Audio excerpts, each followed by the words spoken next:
जय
माता दी सर।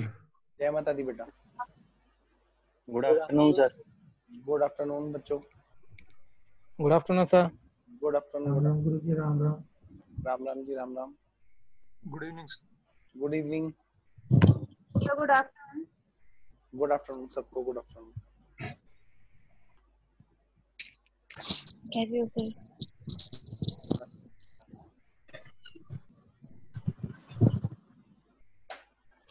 चलिए फटाफट से नोटिंग करना शुरू करें। हम लोग शुरू कर रहे हैं जी रिडम्पशन ऑफ डिबेंचर में। पहली बात तो ये थी हम लोग कहां तक पहुंच चुके थे जी रिडम्पशन में। रिडम्पशन इन इंस्टॉलमेंट चल रहा था बेटे हमारा, और रिडम्पशन इन इंस्टॉलमेंट में जो हमारी बात हुई थी वो बात हुई थी ड्रॉ लॉट की, बाय ड्रॉ लॉट। अब हम लोग जो करने जा रहे हैं इसमें वो है buy purchase from open market. Buy installment में रिडम्पशन है, यानी कि टुकड़ों टुकड़ों में रिडम्पशन, यानी कुछ पार्ट हम लोग आज रिडीम करेंगे, कुछ पार्ट फिर थोड़े टाइम के बाद में रिडीम करेंगे, एंड सो ऑन। तो ये जितने भी हम टॉपिक पढ़ रहे हैं इनमें अगर मैं कहूँ सबसे अच्छा इंटरेस्टिंग टॉपिक है और जिसमें सबसे कम एंट्री है वो यही टॉपिक है बेटे। सबसे कम टॉपिक कौन सा है? सबसे कम जिसमें लेंथ है वो यही है। ठीक है, तो अभी क्या करेंगे सारे बच्चे अपनी बेटे वीडियो ऑन रखेंगे सारे बच्चे आज क्लास में। ठीक है, buy purchase from open market video जरूर ऑन रखेंगे जिससे पता चले कि हमें बच्चे ही पढ़ने आए हैं। Bye purchase from open market. अब इसके अंदर बेटे दो चीजें हैं bye purchase from open market के अंदर। भाई रिडम्पशन हो रहा है इंस्टॉलमेंट में। ड्रॉ लॉट हम लोग कर चुके हैं, ड्रॉ लॉट हम लोग कर चुके हैं ऑलरेडी। सर वो रिकॉर्डिंग वो भिजवा देना हो ना। अच्छा, राघव ने भेजी नहीं क्या? नहीं भेजी सर, मैं किया था मैसेज उसको ना। भेज दिया भाई, चेक कर जाके। अच्छा भाई कर लिया ना चेक। तो एक बार फिर देख लेना राघव, है ना? तो चलिए जी, मार्केट से ओपन मार्केट परचेज जो है बेटे इसमें दो चीजें हैं। नंबर वन कि हम लोग क्या कर रहे हैं,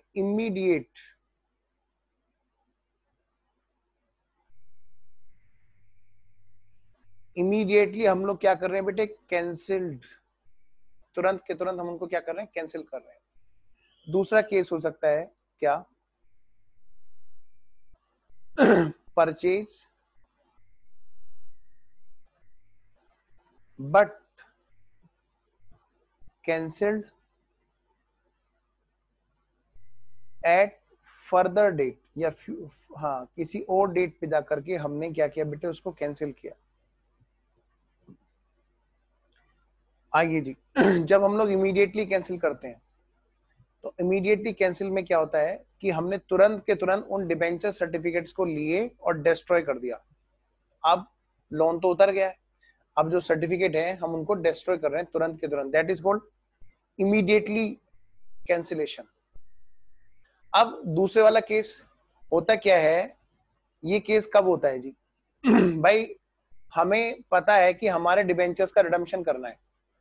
आज मार्केट बड़ी डाउन है, हमारे हाथ लकड़ी लग रही है, हमने उठाया फटाफट और सस्ते में भाई साहब आज डिबेंचर खरीद के हमने रख लिए। आज कोरोना का टाइम चल रहा है और मार्केट की हालत बहुत खस्ता होती जा रही है, रेट बहुत डाउन होते जा रहे हैं। थोड़ा सा और 1-2 महीने के बाद में जब बिल्कुल मार्केट बैठ जाएगी तो कंपनीज अपने डिबेंचर खरीद ले। अगर मार्केट से लाओ भाई, जिन लोगों ने हमें उधार दिया था बताओ वो अपना उधार वापस लेना चाहते हैं, हमें हमारे सर्टिफिकेट वापस दे दो ताकि हमारी लोन की लायबिलिटी खत्म हो जाए। तो फिर वो क्या करेंगे, वो बोली लगवाएंगे, वो बोली लगवाएंगे, बताओ सबसे कम कौन लेना चाहता है, कौन लेने में इंटरेस्टेड है सबसे कम, हम उसी को क्या करेंगे उसी का पहले पेमेंट करेंगे जी। अच्छा आकाश बेटे वीडियो ऑन रखना, नीलम और बाकी मतलब सारे बच्चे ना आज वीडियो ऑन रखें प्लीज। अच्छा मैं बात करता हूं आगे। इमीडिएटली कैंसिलेशन का पर्पज ये होता है कि भाई साहब तुरंत के तुरंत निपटाओ, लेकिन जो ये दूसरा केस है इसका मतलब होता है कि ये निगाह रखो कहां पे ऐसा हमारे हाथ लगने वाला है कि भाई हम लोग जो है ना सबसे सस्ते में अपने डिबेंचर्स को आज ही पकड़ के बैठ जाएं। तो उससे क्या होगा जी, हमारा फ्यूचर में जाकर के जो हमें हाई प्राइस देकर के रिडम्पशन करना था तो हम उसको आज ही पकड़ के बैठ लेंगे, तो फ्यूचर में जाकर के हम सर्टिफिकेट को कैंसिल कर देंगे। चलिए जी, तो अब ऐसे केस में बात करते हैं। आकाश बेटे वीडियो ऑन रखना, रोहित, संदीप, कृष्णकांत, आज सारे बच्चे वीडियो ऑन रखेंगे। लो बेटे सबसे पहला एग्जांपल इसके अंदर, एग्जांपल नंबर 1, आज की क्लास का एग्जांपल नंबर 1 इमीडिएटली कैंसिलेशन का। लिखिए बेटे, ये है हमारा नवंबर 2000 का एग्जाम का क्वेश्चन है। ठीक है जी, पुराने क्वेश्चंस मत उठाना जब तक आपकी इतनी कमांड ना हो जाए कि आप उन क्वेश्चंस को एज पर अमेंडमेंट मोल्ड कर लें। लिखिए जी, एक company purchased its own debentures, a company purchased its own 11% debentures in the from the open market, from the open market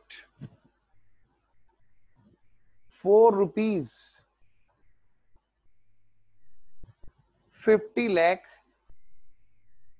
come interest.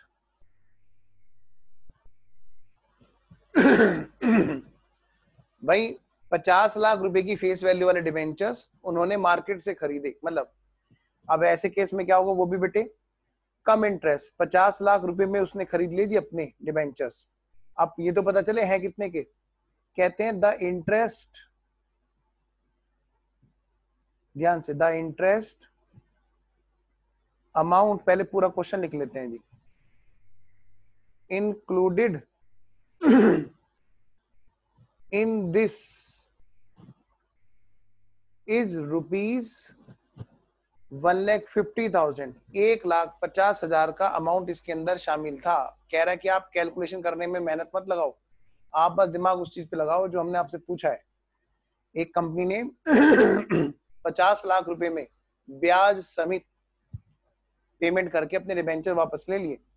The face value, और वो ये बता दिया उसके अंदर ब्याज कितना शामिल था, the face value of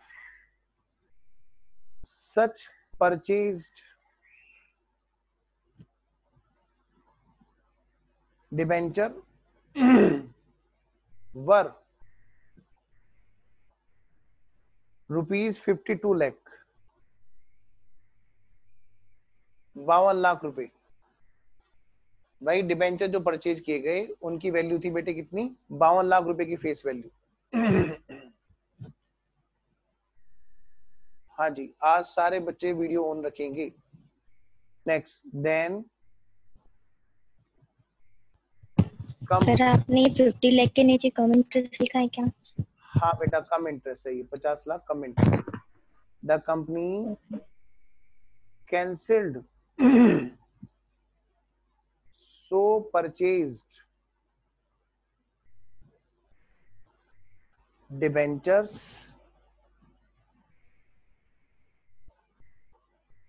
immediately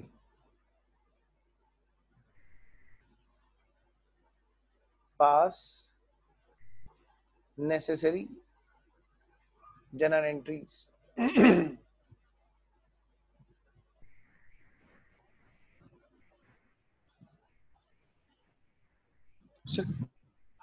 cancelled के बाद क्या लिखा हुआ? immediately cancelled so purchased debentures immediately।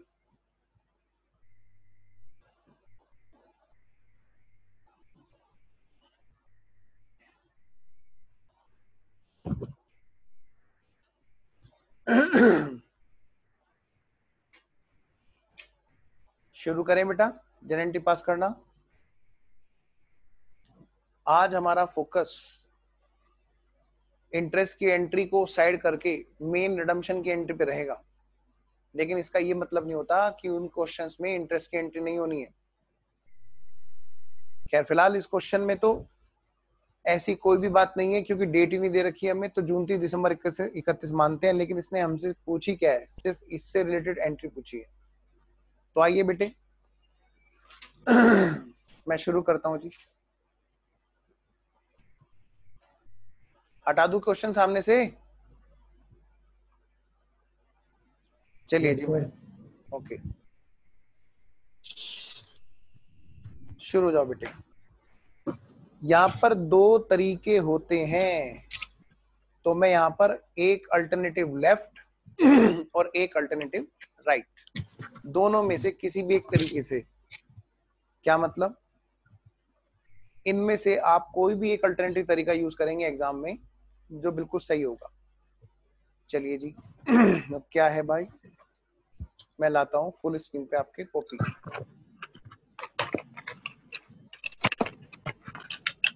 भाई ये माइक को म्यूट रखा करो बेटे। हाँ जी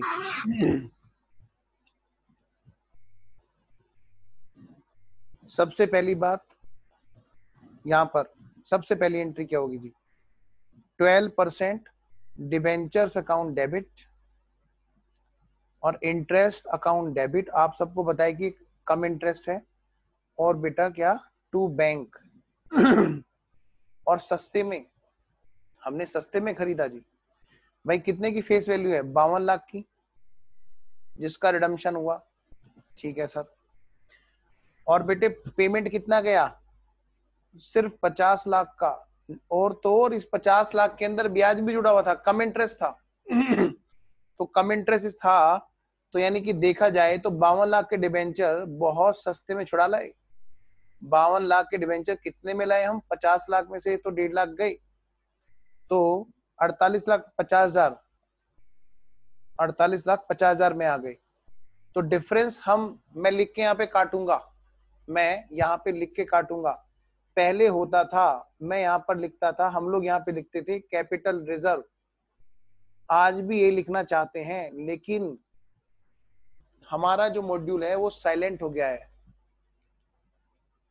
तो यहाँ पे हम क्या लिखेंगे एग्जाम में, सिर्फ प्रॉफिट ऑन कैंसिलेशन। पहले मैं ऐसा किया करता था, आप भी ऐसे क्या करते थे, प्रॉफिट ऑन कैंसिलेशन लिखा, फिर उसको कैपिटल रिजर्व में ट्रांसफर कर दिया या सीधा सीधा कैपिटल रिजर्व में भेज दिया, ऐसा हुआ करता था। 48, 50, 1.5 और ये 2, 3.5 लाख, 3.5 लाख रुपए का बेटे प्रॉफिट है। हम एग्जाम में बस प्रॉफिट ऑन कैंसिलेशन लिख के आएंगे। नेक्स्ट वन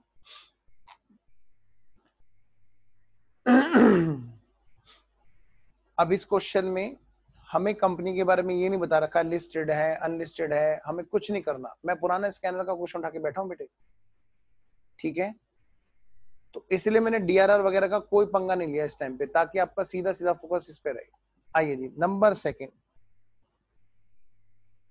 अब क्योंकि रिडम्पशन नहीं हो सकता है बिना डीआरआर बनाए, बिना इन्वेस्टमेंट किए, डीआरआई किए, तो यानी कि इसका मतलब यहां पर डीआरआर और डीआरआई रहे होंगे। डीआरआर याद करो पुराने दिन जब हम क्या करते थे, हम माना करते थे कि डीआरआर तो बन चुकी होगी तो आज भी हम वही मानेंगे, कोई नई बात नहीं कर रहे हम प्रूडेंस लेके चल रहे हैं शुरू से ही। बिना डीआरआर और बिना डीआरआई के कुछ हो ही नहीं सकता जी। इसका मतलब हम यहाँ पर बैंक डेबिट टू डीआरआई तो करेंगे, और ये मानते हुए कि भाई जो इन्वेस्टमेंट है वो एज पर लो चले होंगे। एज पर लो चले होंगे मतलब वो बीइंग रिडीम्ड जो डिवेंचर है हमारे, उनका 15% की अमाउंट के इक्विवेलेंट गए होंगे। यानी मैं कह सकता हूं कि 52 लाख का 15% का अमाउंट रहा होगा और वो पार पर बिक गए होंगे, अदरवाइज ये एंट्री हो ही नहीं सकती। नेक्स्ट वन, नंबर 3, जो डीआरआर है वो भी रही होगी और आज वो कैंसिल करनी है हमें टू जनरल रिजर्व। कितने की फेस वैल्यू है? 52 लाख। 52 लाख का 10%, सर हो सकता है ना डिबेंचर ज्यादा आउटस्टैंडिंग हो, अब नहीं बता रखा तो क्या करूंगा? ठीक है, तो मैं मानूंगा यही आउटस्टैंडिंग थे और इन्हीं का रिडम्पशन ड्यू होना था। जब क्वेश्चन में डाटा ही एग्जाम के हिसाब से सिर्फ इतना दे रखा है तो ठीक है, यानी कि 5,20,000 की डीआरआर रही होगी और वो आज फ्री हो गई होगी। सर दूसरा अल्टरनेटिव सॉल्यूशन, ये तो चलो समझ में आ गया भाई। दूसरे वाले अल्टरनेटिव सॉल्यूशन में सेकंड और थर्ड एंट्री सेम रही होगी, चेंज आया होगा बस यहाँ पे लिखा होगा पहली एंट्री में ये एंट्री 2 एंट्री के जरिए पास की गई होगी, क्योंकि हम कभी किसी बुक में कोई एक सॉल्यूशन, फिर दूसरी बुक में दूसरा सॉल्यूशन, या किसी एक टीचर की क्लास में कोई और सॉल्यूशन, दूसरी टीचर की क्लास में कोई और सॉल्यूशन देखते हैं तो कई बार बेटे मिक्सअप हो जाता है। तो ऐसा ना हो कि कोई बच्चे जैसे कहीं भी किसी भी रेस्पेक्टिव टीचर से पढ़े हो तो हो सकता है वो बच्चा ये महसूस करे कि वो अलग प्रैक्टिस कराते हैं, ये अलग। जी नहीं, कोई टीचर एक प्रैक्टिस कराता है, कोई दोनों प्रैक्टिस कराता है। आइए बेटे दूसरी प्रैक्टिस भी साथ साथ में हम लोग कर लें। 11%, अच्छा नाम क्या? 12% ऑन डिबेंचर अकाउंट डेबिट, या फिर हम लिख सकते हैं इसको investment in on debenture account debit. Normally investment word हम तब यूज करते हैं जब थोड़ा सा लंबे टाइम हमें वेट करना होता है। अकाउंट डेबिट और क्या? Interest account debit to bank. 50 lakh payment कर दिया जी, जिसमें से 1.5 लाख इंटरेस्ट का है जी, और बाकी का 48,50,000 हमने डिबेंचर्स को खरीद के रख लिया और सेम डे पर हमने कैंसिल कर दिया। Same day cancel, same day, मैं हेडिंग डाल रहा हूं, सेम डे कैंसिल। तो हम क्या एंट्री करेंगे? 12% debentures account debit 52 lakh to या तो ओन डिबेंचर या फिर investment in 12% on debentures account debit credit 48,50,000 to capital reserve, नहीं, प्रॉफिट ऑन कैंसिलेशन। अब दो में से एक बात होगी, या तो एएस अपडेट हो जाएगा अगली बार, या फिर ये कैपिटल रिजर्व में लिखना शुरू कर देंगे। दो में से एक बात होगी, या तो एएस को इंडियस पे ले आएंगे, नहीं तो फिर क्या होगा, यहीं पर ही एएस के अकॉर्डिंग पूरी बातें लिखना शुरू कर देंगे। ये तो बेटे बाकी दोनों एंट्रियां तो बिल्कुल सेम है।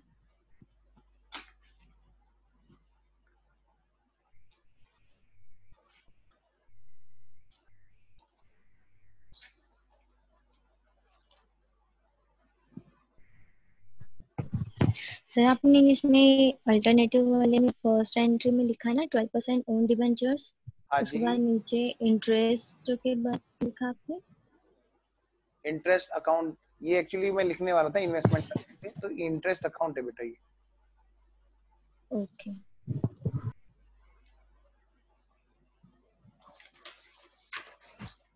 क्या मैं चलूं आगे?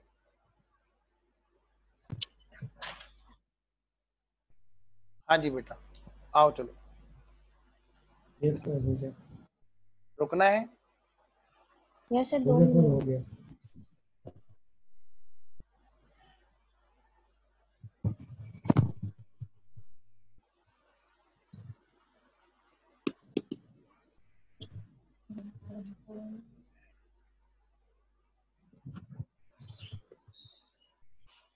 सर आप सबको म्यूट कर दीजिए। बेटे बाकी सब म्यूट है, आप ही के यहाँ से आवाज आ रही है बेटा खुशबू।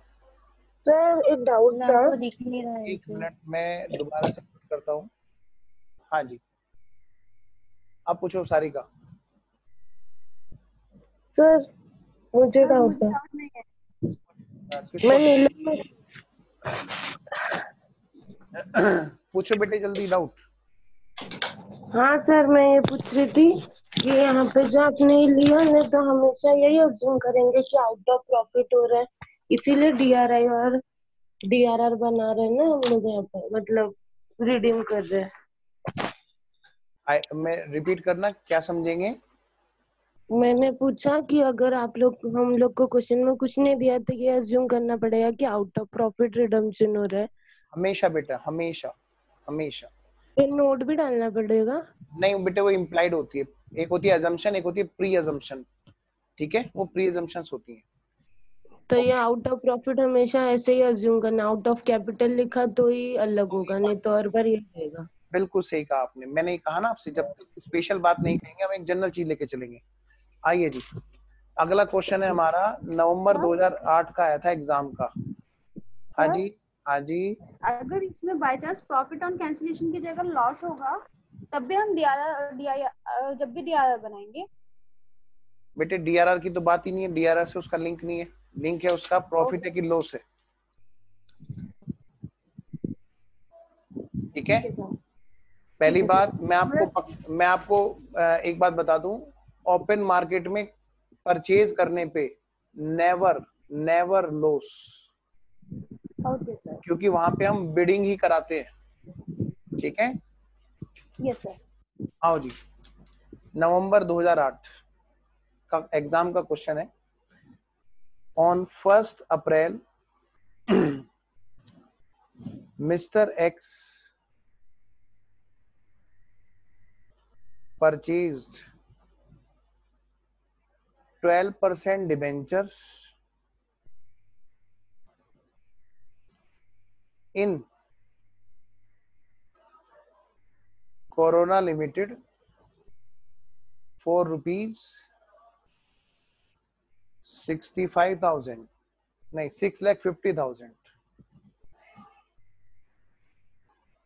These debentures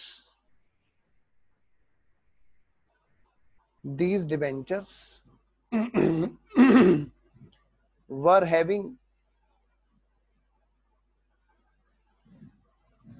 face value rupees 6 lakh. Interest on such debentures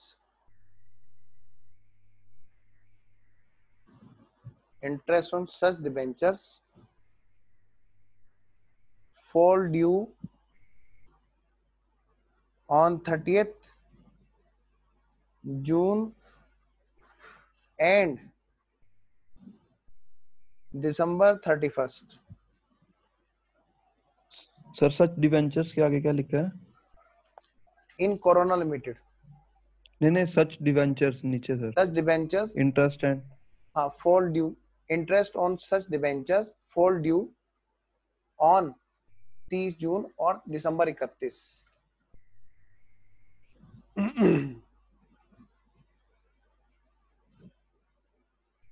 question तो बस इतना था कि यहाँ पर हमें कंप्यूट करनी थी कॉस्ट। लेकिन मैं इसको थोड़ा सा आगे बढ़ाना चाहता हूं। क्या मैं ये फर्दर एडिशन कर रहा हूं उस एग्जाम के क्वेश्चन में? अच्छा, क्या कर रहे हो sir addition? DRR on DRR balance as on 1st April was rupees 5,000,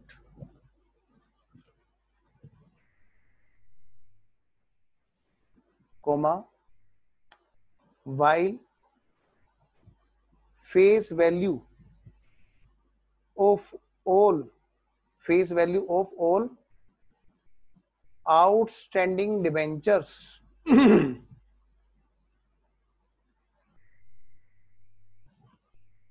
were rupees 10 lakh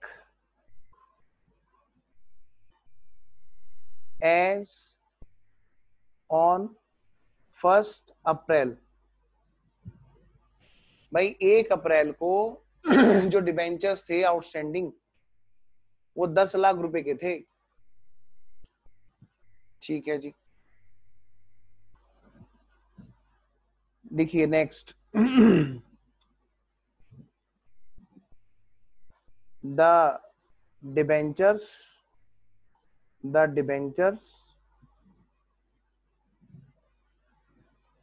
purchased on 1st April were cancelled on 31st March। मैं इसको एक ईयर दे देता हूं बेटे, इसको मैं ईयर दे देता हूं। ऑन 1st अप्रैल हमारे एग्जाम में कौन सा आएगा? 1920 आएगा, तो मैं इसको 2019 दे रहा हूं और इसको मैं दे रहा हूं 2020। हमारे एग्जाम में क्वेश्चन अगर आया नवंबर में अगर हुए तो ये ईयर आएगा। ये कैंसिल हो गई थी ईयर एंड पर। पास necessary journal entries with compliance of all relevant points of law if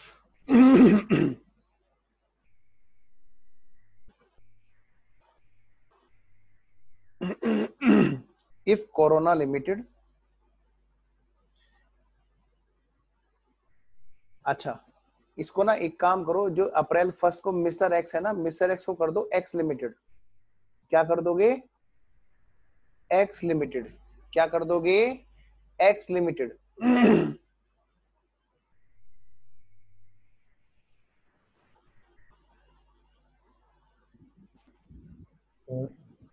एक मिनट रुको, अभी कोई नहीं बोलेगा। एक्स लिमिटेड परचेज 12% डिबेंचर्स, इसको नाम यहां पे काट दो, लिख दो from 4 rupees this one. 12% on debenture लिखो, 12% on debenture 4 rupees this one from market. अब सही बन गया क्वेश्चन। एक्चुअली क्वेश्चंस पुराने हैं एग्जाम के, तो उनको मैं आपके लॉ के अकॉर्डिंग ढाल रहा हूं। अभी स्कैनर में अपडेशंस करेंगे वो लोग भी नए लॉ के अकॉर्डिंग ढालेंगे। मैं रिपीट कर देता हूं क्वेश्चन, पहले मैं यहां तक रिपीट कर देता हूं। अप्रैल 1 2019 को एक्स लिमिटेड ने परचेज किए 12% ऑन डिबेंचर्स 6.5 लाख में मार्केट से। ये डिबेंचर्स जिनकी फेस वैल्यू 6 लाख रुपए थी, these debentures were having face value नहीं 6 लाख नहीं 7 लाख। देखिए बेटे 7 लाख कितनी थी? 7 लाख। तभी तो मार्केट से परचेज करेगा सस्ते में। अच्छा, interest on such debentures for due on 30 जून और दिसंबर 31। भाई 30 जून और दिसंबर 31 को 30 जून और दिसंबर 31 को इनका इंटरेस्ट ड्यू होता है। डीआरआर का बैलेंस है अप्रैल 1 को 5000 का, जबकि फेस वैल्यू ऑफ सभी डिबेंचर्स कितने के आउटस्टैंडिंग है जी? वो है जी अप्रैल 1 को 10 लाख रुपए की, तो आप समझ रहे हो ना 10 लाख की अगर डिवेंचर्स है तो 10 लाख का 10% डीआरआर होनी चाहिए 1 लाख की, और 10 लाख का अगर रिडम्पशन ड्यू होता तो बात समझ में आती। यहाँ तो रिडम्पशन कितने का ड्यू होगा, 7 लाख के फेस वैल्यू का, जिसके लिए हमने मार्केट से परचेज भी कर लिया उसको। तो 7 लाख का रिडम्पशन ड्यू होगा तो 7 लाख का 15% डीआरआई में जाना भी चाहिए। अच्छा जी, तो डीआरआर का बैलेंस पहले से कितना है 5000 का, जबकि फेस वैल्यू सभी डिवेंचर्स की अप्रैल 1 को कितने की है 10 लाख की जो आउटस्टैंडिंग है। अब क्वेश्चन एकदम फिट है जी। The debentures purchased on 1 April were cancelled on 31 March 2020। कह रहे जी इनको जो है ना, जिनको हमने खरीदा था उनको हमने 31 मार्च को कैंसिल कर दिया जी, रिडम्पशन हो गया जी। पास करो necessary and entries to comply with the compliance of all relevant points of law if X Limited is unlisted company other than, और आपको पता है अदर देन ये अदर देन वो कुछ नहीं, मैं तो आगे लिखा ही नहीं रहा, मैं तो कह रहा एग्जाम में ये देखा और अदर देन देखा। ठीक है जी। अब हम करने बैठे जी। अब मैं इस क्वेश्चन का पहले बनाऊंगा ग्राफ। एक चीज पूछनी थी सर। एक मिनट, हाँ इन्वेस्टमेंट का तो एक मिनट रुको बेटा, एक बच्चा पहले कोई पूछ रहा था, कौन पूछ रहा था? राघव तुम पूछ रहे थे क्या? पूछो। ये सर, अरे बात बताओ, जो आपने अभी 2 एंट्री चेक करवाई थी ऑल्टरनेटिव और उससे पहले जिसके अंदर हमने एंट्री की थी 2, तो सर इसके अंदर हमारा स्टडी मेट कौन सी एंट्री करवाता है? दोनों का अल्टरनेटिव देता है, दोनों अल्टरनेटिव बताता है। हाँ पूछो बेटा नीलम। सर मैं ये पूछ रही थी कि ये जो हमारा डीआरआई है, हम 1 अप्रैल को अगर परचेस करेंगे डिबेंचर, तो तब भी हमारे पास डीआरआई होना चाहिए ना 15%? बिल्कुल होगा बेटे, 30 तारीख को होगा 100%। 30 अप्रैल को इन्वेस्टमेंट करेंगे, क्योंकि जो करंट ईयर में, लेकिन हम 1 अप्रैल को ही खरीद रहे हैं ना। कोई बात नहीं बेटा, कोई बात नहीं। हमारा लो क्या कहता है, हमारा लो ये कहता है, ठीक है ना, कि भाई जो face value of debentures being redeem उसका 15% आप इन्वेस्टमेंट करके रखो, जो करंट ईयर में रिडम्पशन होने वाला है। तो बीइंग करंट ईयर में जिसका रिडम्पशन, अच्छा, पिछले साल बेटे रिडम्पशन था नहीं, इस साल रिडम्पशन ड्यू हुआ तो हमने अभी तो करना इस साल रिडम्पशन होने के बाद 15% लेंगे तो चलेगा? नहीं, गलत गलत गलत हो जाएगा। आप लोग को समझो, 1 मिनट रुकिए, कहीं ऐसा ना हो कि कोई बच्चा उलझ जाए। पहले मैं लोग को रिकॉल करता हूँ। यहाँ पे 1 2 3 4 पता नहीं कितने साल से डिबेंचर्स चले आ रहे हैं, हमें नहीं पता। हमें इतना पता है जिस साल रिडम्पशन ड्यू होगा उस साल इन्वेस्टमेंट होगा। पहले होता था कभी सिंकिंग फंड उठाया, कभी इन्वेस्टमेंट उठाया, ये दुनिया भर का पहले से इन्वेस्टमेंट करते आ रहे थे, बहुत पहले से ही हम सेविंग इकट्ठा करना शुरू करते थे। अब इन्होंने कह दिया सेविंग करो उसी साल डायरेक्ट, जिस साल आपका रिडम्पशन ड्यू हो रहा है। इस साल रिडम्पशन हो रहा है तो यहाँ पे 2 काम करना चाहिए तुम्हें। यहाँ पे क्या करना है, यहाँ पे डीआरआई अप्रैल 30 को बनाओगे आप, क्योंकि जो करंट ईयर में रिडम्पशन जिनका ड्यू है, लो की लैंग्वेज इस तरह की है बेटे, करंट ईयर में जिनका रिडम्पशन ड्यू है उनकी फेस वैल्यू का कम से कम 15% आप डीआरआई बनाओगे अप्रैल 30 को of that financial year. Clearly लो ने बोल दिया। इससे पता क्या हो गया, इसी वजह से तो हमारे सिंकी फंड वाले सारे क्वेश्चन बेकार हो गए, क्योंकि सिंकी फंड और डीआरआर का पर्पस पहले से बनाने का क्या था, पीएनएल अप्रोबेशन टू डीआरआर, जो हम हर साल के एंड में करते थे, उसका पर्पस था पैसा इकट्ठा करना। इन्होंने क्या किया, इन्होंने कहा आप ज्यादा पैसे इकट्ठा मत करो, बस उसी साल पैसा इकट्ठा करो, वो भी खाली 15%। हालांकि ये बहुत खतरनाक सिचुएशन इससे अराइज होती है। एनीवेज फिर भी मैं आगे आता हूँ। डीआरआर बनाने का कॉन्सेप्ट क्या कहता है, वो कहता है कि ये बताओ जो तुम्हारे फेस वैल्यू के डिबेंचर्स जो आउटस्टैंडिंग है, कब, ईयर के स्टार्टिंग में, ईयर के स्टार्टिंग में, तो भाई आप डीआरआर बनाओ, और कम से कम कितना, कम से कम 10%। तो ये तो बेटे हर साल के लिए है बात, ये हर साल के लिए बात है। चाहे किसी भी साल के स्टार्टिंग में हम डिवेंचर देखेंगे तो तुरंत डीआरआर पे भागेंगे, और अप्रैल 1 को बनाना है, 1 अप्रैल को ही बनाना है। अब आप कहोगे सर मेरा डाउट तो था कि जो मैंने मार्केट से परचेज किए वो मैंने इस डेट पे खरीद लिए, तो भाई क्या दिक्कत है, हमें रिडम्पशन तो करना है, हमारे हाथ जब भी लगे हम तभी खरीद के डाल देते हैं, कैंसिल उसको उस डेट पे करेंगे। यहाँ पे हो सकता है हमें मार्केट में सस्ते ना मिले, हम उसी डेट पे डायरेक्ट कैंसिलेशन करें, तो वो होता है परचेज की डेट पे इमीडिएट कैंसिलेशन करना। एक हो गया कि हमने आज हमारे हाथ लगे तो आज परचेज कर लो, कल लगेंगे तो कल कर लेंगे, परसों लगेंगे परसों, और उसको कैंसिल उस डेट पे कर देंगे। क्लियर? तो अब इस क्वेश्चन में क्या है बेटा, यहाँ पर हमारे हाथ यहीं पे लग गए। भाई हमारा बिडिंग का पर्पज क्या है, जहां सबसे सस्ता हाथ लग जाए। एनीवेज, अब मैं इस क्वेश्चन की बात करता हूं बेटे। इस क्वेश्चन का मैं ग्राफ बना रहा हूं, तो जरा ध्यान से देखना सारे बच्चे।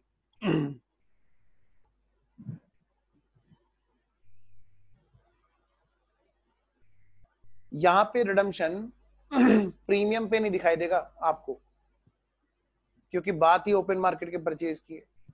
ड्रॉ लोड तक तो दिख जाएगा, लेकिन यहाँ पर रिडम्पशन प्रीमियम पे नहीं दिखेगा आपको। ये हमारा ईयर है जी, जिसकी डेट है 1 अप्रैल 2019, 31 मार्च 2020, ये हमारा ईयर है बेटा। यहाँ पर बैलेंस ब्रोट डाउन मैंने कर लिया। क्या क्या बैलेंस है जी इस डेट पर? फेस वैल्यू है किसकी भाई, नाम है इनका 12% डिबेंचर्स। हमारे मार्केट में डिबेंचर्स हैं, हमारे सिर पे जो टोटल डिबेंचर है वो है 10 लाख रुपए के। बेटे प्लीज माइक ऑफ रखें। 10 लाख रुपए के डिबेंचर है। हमारे पास कोई डीआरआर का बैलेंस है पुराना, मात्र 5,000 रुपए। क्या कोई डीआरआई का है?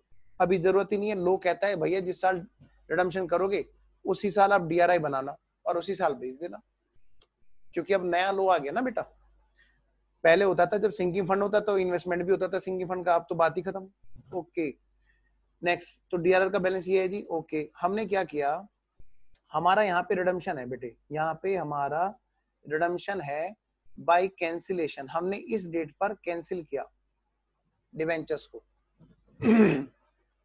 और जी कितने की फेस वैल्यू वाले डिवेंचर? हमने यहाँ पर फेस वैल्यू कितना है, 7 लाख रुपए के डिवेंचर्स को रिडीम करना है बाय कैंसिलेशन। ये बात तो पहले से तय है। अच्छा, तो हम इसको खरीदना चाहते होंगे साल भर में, किसी भी दिन हाथ लग जाए हमारे, बस एक बार कोई मार्केट में जो सबसे सस्ता दे। एक ने कहा इतने, दूसरे ने कहा और कम, तीसरे ने कहा और कम। हमने कहा ले भैया, हमारे तो पता नहीं कब से हम लोग बोली के लिए इनवाइट कर रहे होंगे, तो हमारे तो हाथ यहाँ पर बाई चांस क्वेश्चन में डेट भी अप्रैल 1 की थी, तो क्या टेंशन है। हमने अप्रैल 1 को ही खरीद डाला। कितने का जी? ये फेस वैल्यू 7 लाख हमने खरीद ली। कॉस्ट है जी कितने की, 6.5 लाख रुपए की। 6.5 लाख रुपए की। सर क्या इसके अंदर इंटरेस्ट भी शामिल है? क्वेश्चन ने कहा है क्या कम इंटरेस्ट? नहीं कहा। ये है जी हमारी ओपन मार्केट परचेज। क्वेश्चन ने यहां पर कम इंटरेस्ट नहीं कहा, तो हमने हमेशा से पढ़ा है कुछ ना बोले तो एक्स इंटरेस्ट प्राइस है ये। अच्छा सर, अब डेट की और बात बताओ। अगर क्वेश्चन ने डेट नहीं बताई तो भाई इसने तो बता रखी है, तो जून 30 और दिसंबर 31, ये है हमारी जून 30। तो दिसंबर पहले आएगा ना मार्च से? सर दिसंबर पहले आएगा ना? सही कह रहे हो। इधर बताओ मार्च कहाँ पे आएगा? अच्छा, एक जून 30 और फिर दिसंबर 31। हमारी इंटरेस्ट की डेट जून 30 और दिसंबर 31। ऐसे फिर बेटे अगली डेट आएगी फिर से जून 30 और फिर से यहाँ पुरानी रही होगी दिसंबर 31। आप समझ रहे हो ना मैं बात क्या कर रहा हूँ? इंटरेस्ट की ओपनिंग और क्लोजिंग जो हमने कल की थी इंटरेस्ट की बात, आज हम लोग वो बात फिर से करेंगे। आई होप यहां तक सब ओके है। पहले बताओ बेटे, चार्ट समझ में आ रहा है अच्छे से? बोलो जी सारे बच्चे, चार्ट समझ में आ गया? ओके सर अब समझ में आ गया। अच्छा, अब बेटे ये जो अप्रैल 1 की डेट है, जब हमने